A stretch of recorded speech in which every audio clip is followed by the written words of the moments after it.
How is it going, guys? I know I promised that I was gonna do a thing every day last week, but it's just everything's going crazy, just like the rest of the world at the moment. And New Zealand was put into full quarantine slash lockdown or whatever last Wednesday, so there was a bit of adjusting going on. But now I'm adjusted, and I hope I'll be available a bit more again. I'll try to be more active in chat. I'll try to give you guys more guidance. I'm happy to report that more people are actually asking for help, which is great to hear, great to see that you guys are actually looking, like to improve and are not shy to ask questions. So, I hope you guys are doing well. I, for my part, am having a really good time, not just in the markets, but in general. My new schedule is really going well, and I think with me being available for the close and overnight, it's going to really add like a lot of value to this room for the guys that are not in the US and might be like in a similar kind of time zone as me. But let's look at the market. So it looks like we are gonna open somewhere in the middle of the expected move here for the second week in a row, which is quite interesting and quite nice. So what we see here again though is that last week we moved outside of the expected move again. To the upside this time, so volatility is still high, and definitely time. It's no time to start selling premium just yet, and I personally am actually fairly bearish again for this week and like the next few weeks in general. I think the US or at least you guys' government is grossly underestimating the threat. I think they are not doing enough, even though Trump extended the I think it's self-isolation that you guys are supposed to do, but not full lockdown. If I get that right, or perhaps there's like a difference between federal and state levels. I'm not sure. I'm trying to not get too much involved in the news and just trade what the market gives me, because also for my mental state, too much bad news is not good for me, and it's gonna affect my decision making as well. So that's that. But in general, I think even though we are bouncing off the 14 MA here, I think we are likely to see that 2400 and then the 2200 again before we see like that 2900 level again.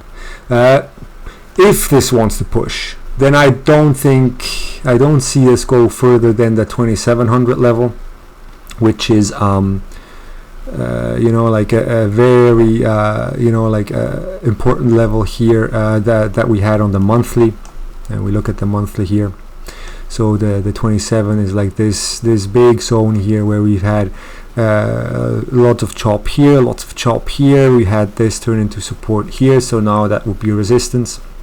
In general, I think I am still fairly bearish, and perhaps not like that short term anymore.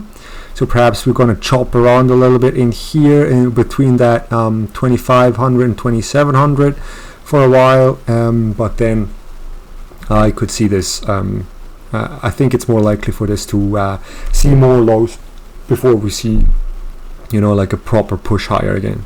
But who knows? These days we've seen crazier things than that. Alright, let's move on. I'm rambling. Gold, this I think is going to be a bit of an indicator as well, along with bonds, where we're going to go next. These levels are all crap. let me remove all of it. Just what I think, what I see here is it holding, like nicely a few days now here. It rejected the upper celt, so perhaps a retest of that middle celt would be interesting, and then a move higher. I am medium to long term long.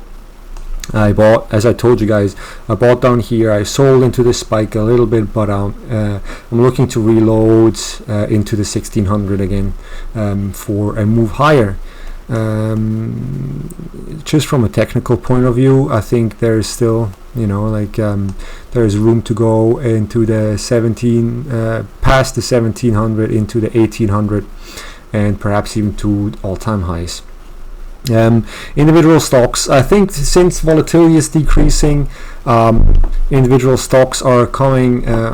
You know what, volatility is decreasing, but when we look at the VIX, we are still on incredibly elevated levels.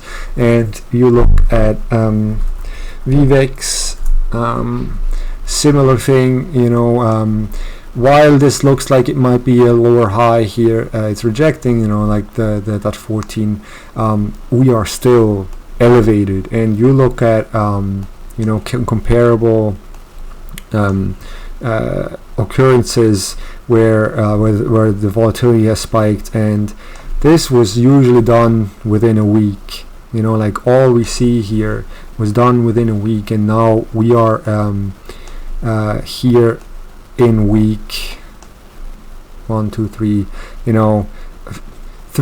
week 3, perhaps if you want to count these two as well, week 5 where we're still elevated. So I don't think we are gonna see like normal, aka sub 20 VIX levels very soon. I think this is gonna take a while until we're back into like that normal 20 kind of level. But alright, let's look at the individual stocks that I have on the list. MU is one. I got a few kind of zones that I've pointed out here. What I saw here is what I'm seeing in the market as well, and what I think is going to happen to tech in general, and that is like that something that Corey Rosenblum pointed out as well last week, the 20 EMA rejection, which is the middle celt here, which we closed under, and now from a technical point of view, I would at least expect to see that 40 again, but with the economy grossly underestimating the impact of the coronavirus, I think that the death toll is going to rise in the next few weeks. The impact is going to be stronger, and I think the market is going to price in more impacts at some point soon, if there is not more drastic measures being taken. Similar thing with Roku. For those guys who were listening to my outlooks, I was saying like the 90 was my first level to short. The second level would have been 100, and so I'm not trading individual stocks at the moment. I'm focusing on other things, but this would have been that short, and it would have been perfect. Anyone who listened to me said the 100 level, that's where I would absolutely take a short, just because this is a previous resistance here, or like support that's now going to turn into resistance. Just the move that it's had from 60 up to 100, that's like a freaking 50% move, 50% bounce. That's a short. You short it there, and so had I focused more on individual stocks, I would have absolutely taken this. And now we will see what it's going to do. Depending on where we open, I think we are currently green in the market, so this might pop up over the 90 again, depending on whether this opens over or under the middle celt. This might be an interesting short, or it might be an interesting long if it opens over. You could long this back into the 100 for a 1 day or 2 day trade. Next one, Twitter. Similar thought process here on the daily, except this is the often mentioned 14 MA rejection. I don't know if you want to count this as the first 14 MA test, but this was just so beautiful with, like moving up, decreasing volume on each day, testing, and never managed to hold over. So this would have been probably a short in here on Thursday, but I think if you get pop into the 14 MA off the open, this could still be a decent short for 22, 23.50, that kind of level, or even more. Let's see on the weekly, like we are underneath here, so 23.50 is like a support level from this consolidation here. So definitely at 23.50, that could be a nice day trade, or like 2-3 day trade, depending on how crazy it wants to go. Yelp, I think this popped up on one of my scans. The lower Celt, close out of the lower Celt kind of trade.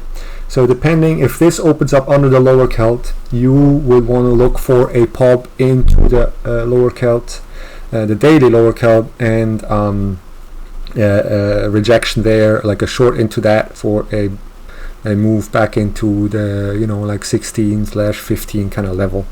Let's look the 4 hour. Yeah, the 4 hour. You probably let's see, 4 hour. You probably you could probably use that upper Celt as a resistance on the 4 hour. Say it opens under the 14 MA on the daily, and it spikes up like the 4 hour or the 30 MA. If it spikes up there off the open, that could be like a nice short entry, depending on the velocity. Maybe it doesn't even go that far, and just bounces into like the 14 MA or something like that. In general, just be careful with these at the moment where the market is kind of choppy. You never know. Just be safe. Zoom, like this one, of course, is going, thanks to, this is one of the few ones that is profiting from the whole virus crisis. So let's hope this is not gapping up too much on the open. So since we have now, like on Friday, gapped over and moved higher, like if this dips back down into the 146 kind of area, that's where you want to buy this for like a week or 2 weeks out. I think this is going to be very interesting long from here, and I might even trade that myself, depending. Like I'm really trying to focus on my index trading and my futures trading to see how that scalping strategy works out that I showed you guys, and now is the perfect environment to actually test like decreasing volatility, decreasing range. I had to adjust my targets today, but I have a system on how to estimate a target, and it's working beautifully, 10 for 10 today so far, since we opened the market. And like I'm trying to focus on that for now, and when we are out of quarantine and things are going a bit more normal, I'm hopefully going to be able to trade more individual stocks as well. But anyway, guys, keep asking questions. That was really great to hear that you guys really are learning, and it's nice to see some people's progress. And I think Nikki is going to have quite a few things to tell you guys as well about his small account challenge. I think he's really busy at the moment with the whole isolation thing as well, like everyone. So be patient.